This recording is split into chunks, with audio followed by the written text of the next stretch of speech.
Hello, Jessica. Please come to Harris Restaurant in front of the station immediately. The whole family is waiting here for you. What? Harris Restaurant, that high-end French place? What do you mean the whole family is waiting? Actually, I reserved the place. I have invited even the family members who usually can't attend. The cost will be around $10,000. I will pay with your credit card. Please hurry. With that, my husband Jay hung up the phone. Am I paying $10,000? That's absurd. I just stood there in disbelief. But this wasn't a surprise or a shock. I was just appalled by my husband's foolishness. He truly understands nothing. Despite my having everything under control, my husband has placed himself at the gates of hell, and without hesitation, I'm considering pushing him right to the bottom. With that thought, I left the house. 30 minutes later, I arrived at Harris Restaurant. Jay was waiting alone. He greeted me with a creepy smile that didn't suit the luxurious decor of the restaurant. It seems the relatives are already waiting in another room, but Jay started talking proudly, using that to his advantage. Jessica, as I mentioned earlier, I'll freely use your credit card. It may seem tough, but a wife's money belongs to her husband, after all. It's only natural for a wife to support her husband, right? You have no complaints, right? I was speechless. Such unbelievable foolishness. According to my husband, 20 relatives have gathered, and he has booked a luxurious course costing $500 per person. Harris Restaurant is indeed a high-end French restaurant with a variety of courses, and enjoying them at reasonable prices is one of its charms. Yet, my husband deliberately chose the most expensive $500 course. It's as if tormenting his wife is his hobby. Unaware of jeopardizing his own position, Jay seemed quite pleased with himself. In such a ridiculous situation, all I could do was laugh. A wife's wallet belongs to her husband? It's natural for a wife to support her husband? But you know, I stopped that a month ago. What? You stopped being a wife? You can't just quit that easily. Divorce requires formal procedures. You know that, right? Jay, you don't understand anything. If you did, you wouldn't have reserved such an upscale place. How do you plan to pay without money? Are you planning to dine and dash? I would never do something so foolish. I'll say it again. I'll pay with your credit card. If you don't like it, I really will make you quit being my wife, okay? Right after that, I pulled out a document and thrust it in front of my husband. And I revealed just how incompetent he was. I canceled the credit card a month ago. Here's the cancellation certificate. I prepared it because I thought you wouldn't believe me. So, the credit card is unusable. And I'll ask again, with no money, what are you going to do? Are you planning to run away? What? I can't use your credit card? That's impossible. That cancellation certificate, it must be fake. After all, the credit card I took was from your purse. If it really was canceled, there's no reason to keep it in your purse. Hey, so you're not hiding that you took it from my purse? I left the canceled card in there because I thought you might steal it. You were completely fooled. Poor thing. Jessica, what's that attitude? It's unacceptable for a wife to speak to her husband like that. Jay considers himself superior to his wife. It must be unbearable for him to feel outsmarted by someone he deems lower than himself. His irritation peaked, and he raised his voice without concern for those around. Despite talking in a corner of the restaurant, his voice reached the staff, and the place began to buzz. Looking around, Jay suddenly put on a smile and hurriedly tried to manage the situation. Despite gesturing that everything was fine, the whispers around continued. Jay was blushing with embarrassment, but compared to the troubles that awaited him, this was still bearable. Soon after, my in-laws came over to me. It seems Jay's voice had clearly reached the relatives as well. "Jay, what are you doing?" The relatives are all shocked. "You're disturbing other guests too." "Look, everyone is watching." "Ahaha. Oh, I just got a bit excited. It's nothing serious, so don't worry." It seemed the in-laws hadn't heard the details of the conversation and looked puzzled, but they said nothing further. Jay was smiling slyly, trying to smooth things over, but he must have been relieved inside that his parents-in-law had arrived. He only shows his true self to me. Especially since he works for the company run by his father, he always pretends to be the ideal husband in front of him. I too made a face of disbelief like the in-laws, but Jay quietly looked at me. "Do not say anything unnecessary. I won't forgive you if you do." I felt this implicit pressure from him. He has always tried to intimidate me and dominate by force.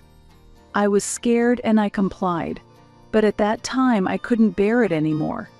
Jay inviting the relatives was the perfect opportunity to expose his true face in front of everyone.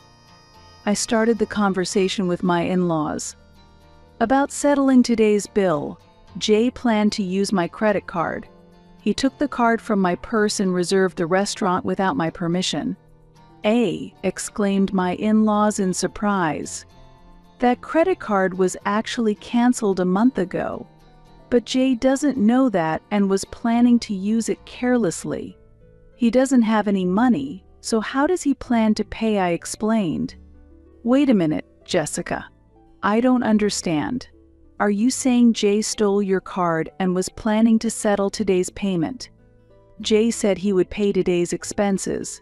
"It will cost about $10,000, but leave it to me," he said. "If what you say is true, was he actually planning to burden you with $10,000? That's hard to believe. Could there be some misunderstanding?" They questioned. My in-laws were visibly shaken. This is the usual response. Even after thinking it over, it's unbelievable, but it's certainly true. Wanting to hide this fact, my husband started speaking brightly while wearing a wry smile. "Jessica is mistaken. I plan to entertain everyone at my own expense. I'll settle the payment in advance, so don't worry." Leaving those words behind, my husband went to the cashier to pay, throwing a creepy smile towards me. It was clear he hadn't accepted that I had canceled the credit card. He still seemed not to believe me even after I showed the cancellation certificate of the card. After a while, my husband returned to us with a smile. My in-laws seemed relieved that the payment was successfully made, but I could sense my husband's tension. He must be panicking inside, thinking, "This is bad." The credit card couldn't be used. That's to be expected, as I had certainly canceled the card. The only choice left for him was to pay the $10,000 himself, but he was incapable of doing that. I also knew what he was hiding. At that moment, I gave him a cold look. "Tell the truth before things get worse," I pressured him. Realizing my intent, his complexion changed. After pondering, he finally revealed the truth. "Sorry, Dad, Mom. I actually couldn't make the payment. Jessica's credit card really was canceled." "Is that the truth? Were you planning to use Jessica's card to pay?" "Absolutely a misunderstanding.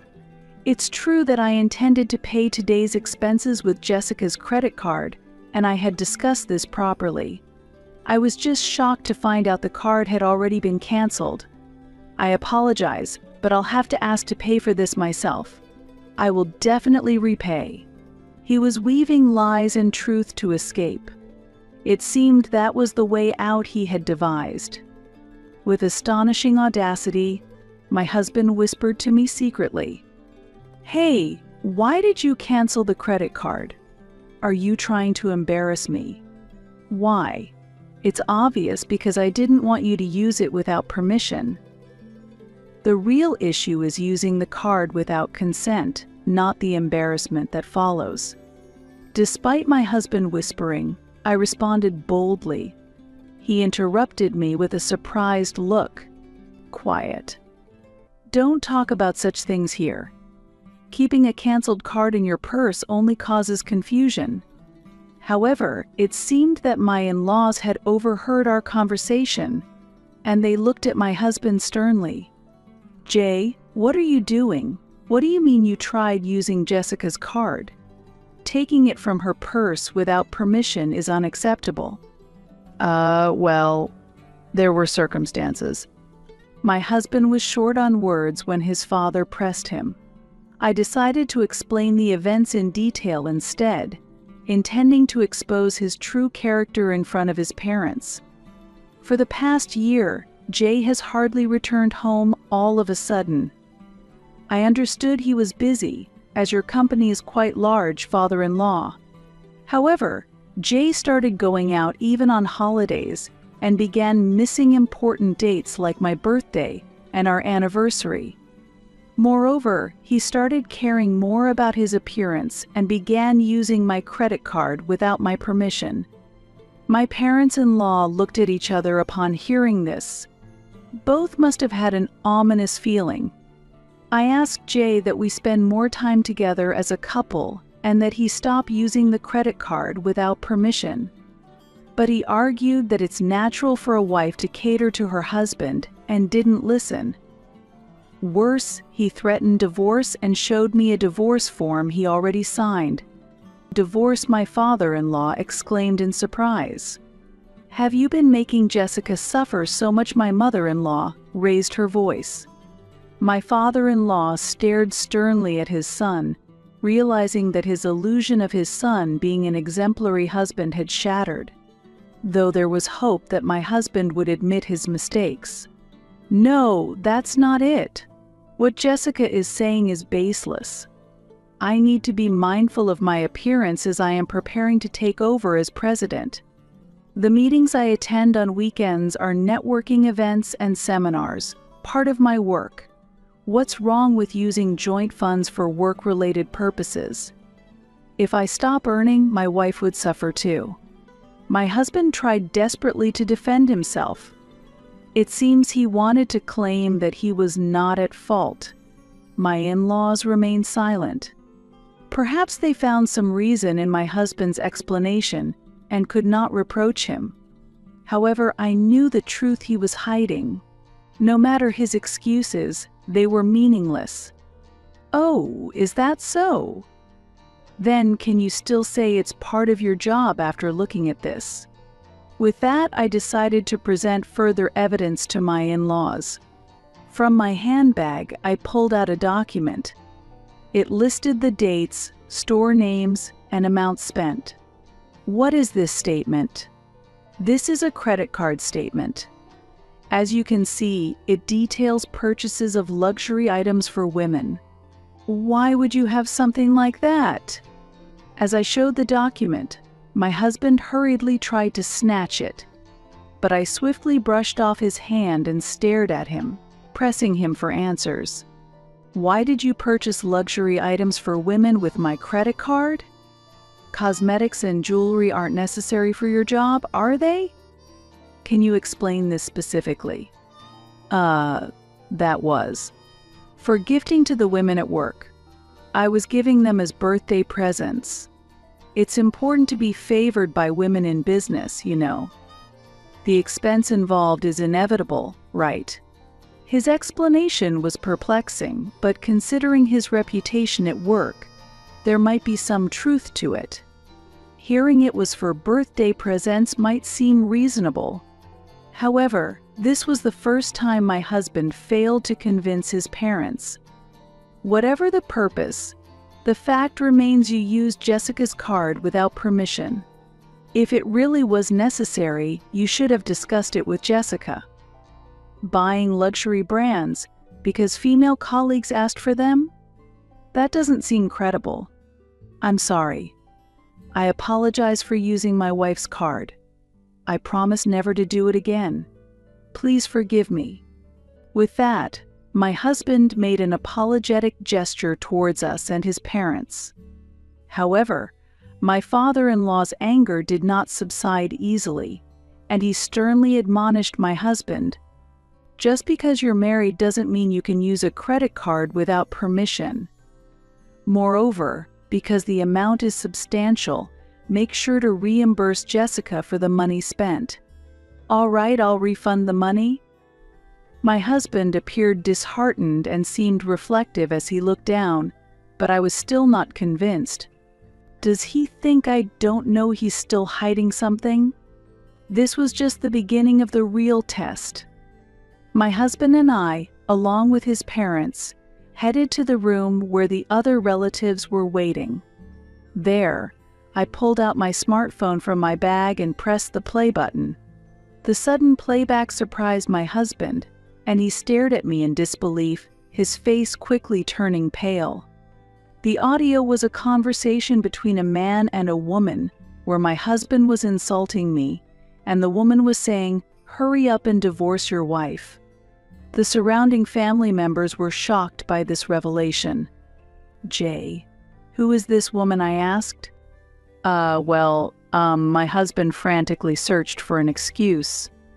During this, his parents glared at him with expressions filled with anger. The relatives were also appalled by the scene. My husband faced another crisis immediately after the credit card issue, without a moment to catch his breath. "There's no hiding it anymore. You were having an affair, weren't you?" I asserted. At this, my husband began to sweat and shouted something in response. "That's not true. I'm not having an affair. It was wrong of me to speak ill of you. But she's just a friend, and we were just hanging out. By the way, when did you prepare this? Eavesdropping is illegal." Although he confirmed that he had insulted me, he continued to deny the affair.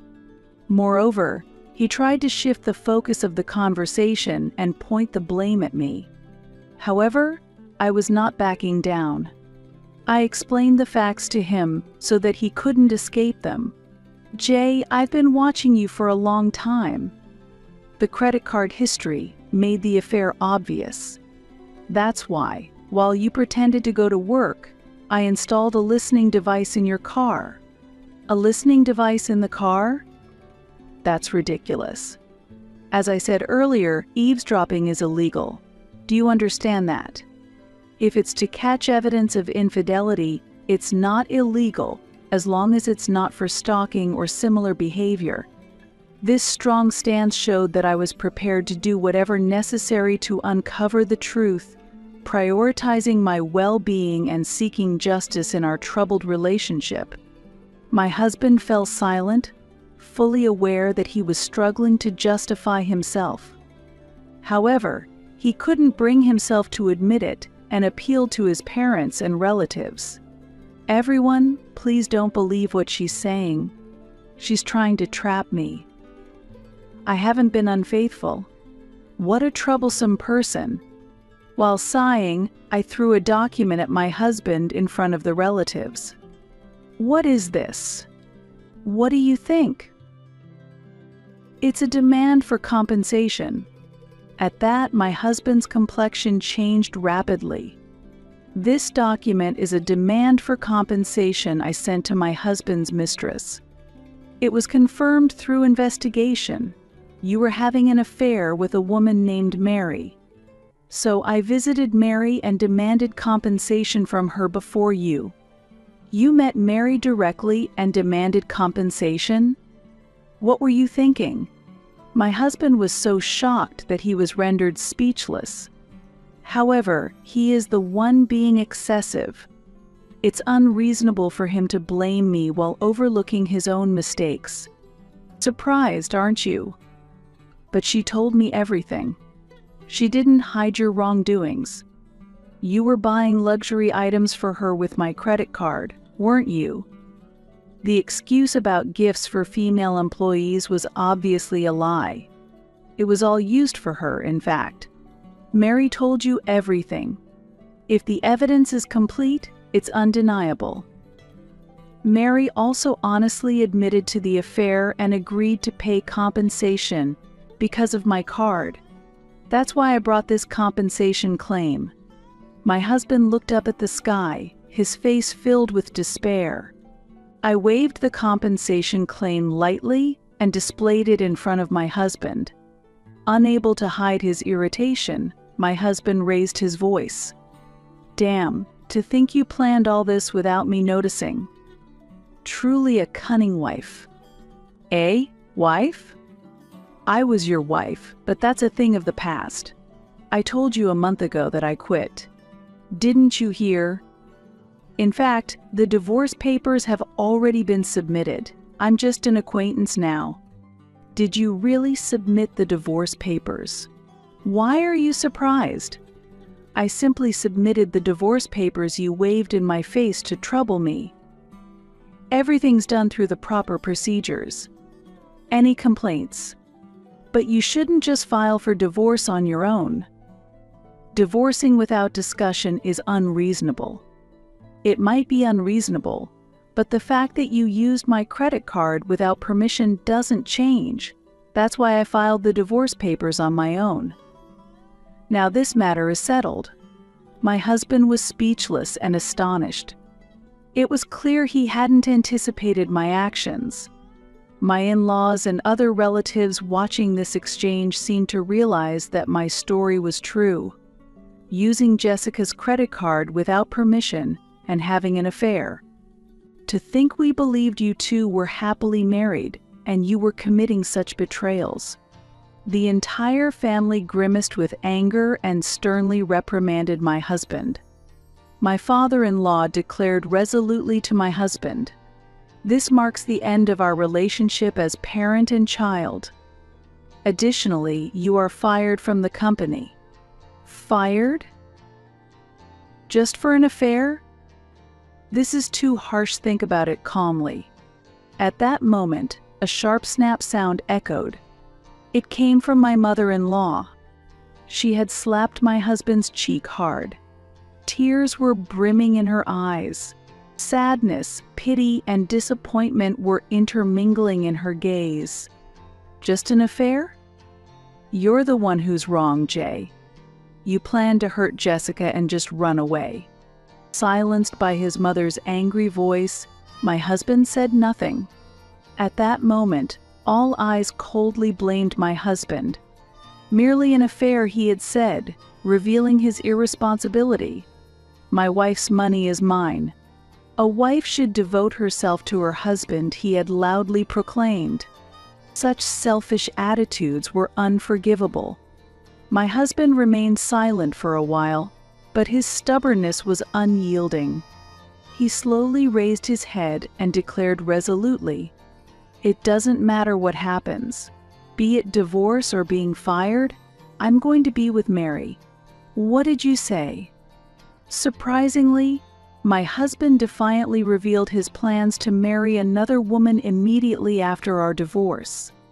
Then, he confidently declared, "I am skilled enough to work at any company without a problem. My father's company is worthless. As long as I have Mary, that's all I need. I truly love her. Marrying her is all I need." My in-laws were stunned by his words. Despite being coerced into a divorce, ostracized by his family, and losing his job, my husband still maintained a defiant stance. However, his attitude was reaching its limit. "You might not know this, but Mary has been dating several other men as well." "That's a lie. Mary loves only me. You're just jealous and making this up." "But this is the truth. She has relationships with multiple men, and you were not the most important to her." "Not the most important." "Yes, you were not that significant to her. In fact, she paid the compensation to me quickly to avoid problems." "I can't believe it. I didn't think Mary was that kind of woman." The idea that Mary had feelings for you was just a delusion. You were just being used. By the way, the compensation she paid me was actually funded by another man she was seeing. That's a lie, a lie. There's no way Mary would deceive me. We are going to get married.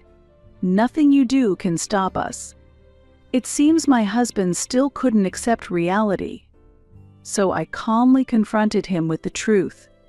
It's about time you understand that you've been abandoned. Haven't you been unable to contact Mary recently? Neither calls nor messages are going through, right? Now that you mention it. My husband faltered. It seems he could understand that fact. In short, you are no longer needed. You've been blocked. I am no longer needed. Yes, exactly. Have you understood now? There is nothing left for you. It is a fitting end for someone who has deceived others as you have. After telling him this, he collapsed to his knees and bowed his head right there. Please, Jessica. I am truly sorry. Please forgive me. It seemed that my husband had realized his situation. Please reconsider the divorce. Please rescind the firing, he pleaded repeatedly, bowing to me and my in-laws. However, everyone had moved away from his side. It's too late for apologies now. I will firmly demand the property division and the money you squandered using my credit card. A person like you is just a nuisance to any organization. If you think you can work somewhere else, go ahead and try. It will prove to be worthless anyway. Please, don't leave me like this. I am reflecting on my actions. Can I have just one more chance? With tears in his voice, my husband continued to appeal to his father while keeping his head bowed.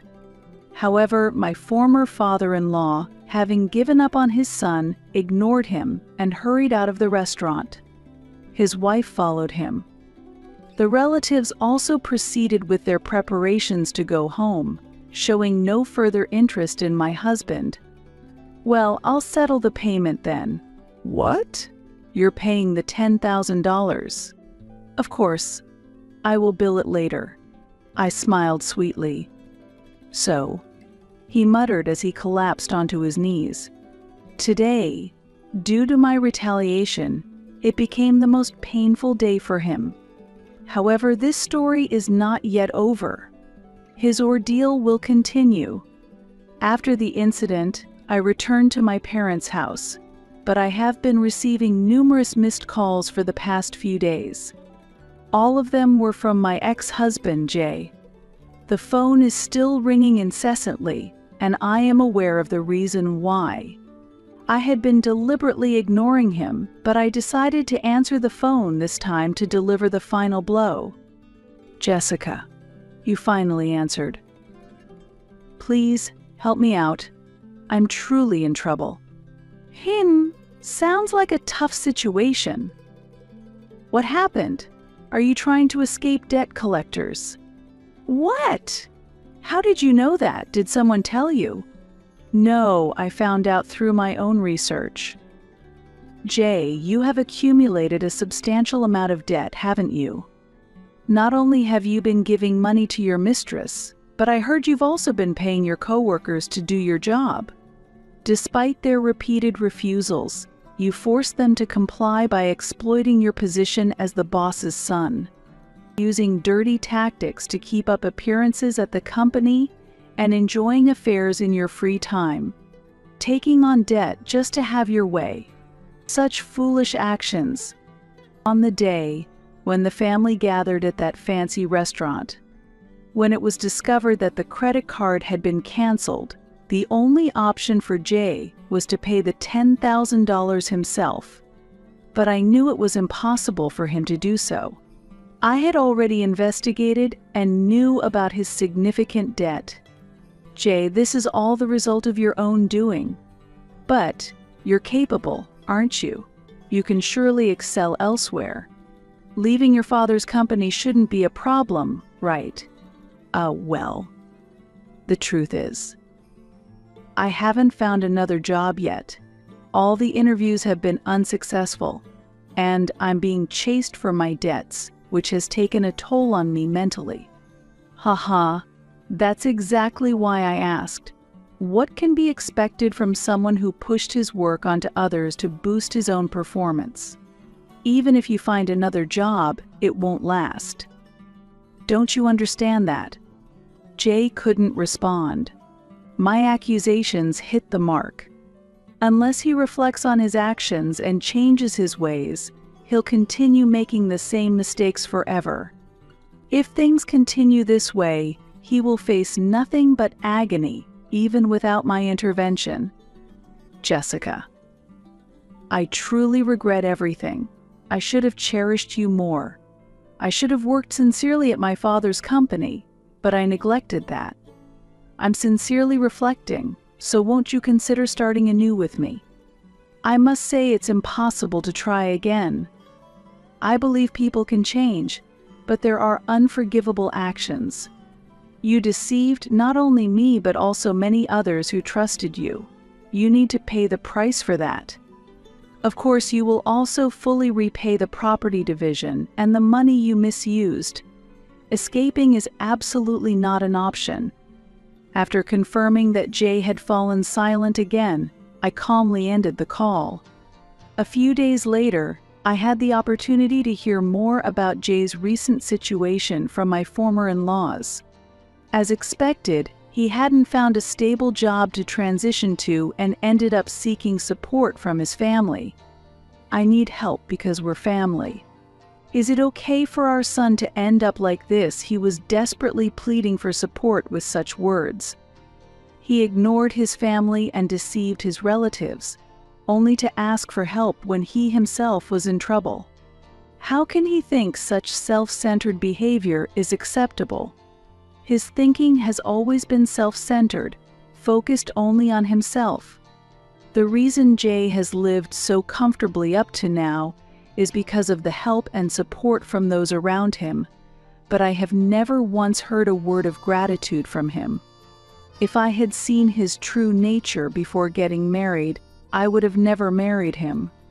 I deeply regret having endured everything alone without consulting anyone. Had I consulted my in-laws or other relatives sooner, perhaps a completely different future would have awaited me.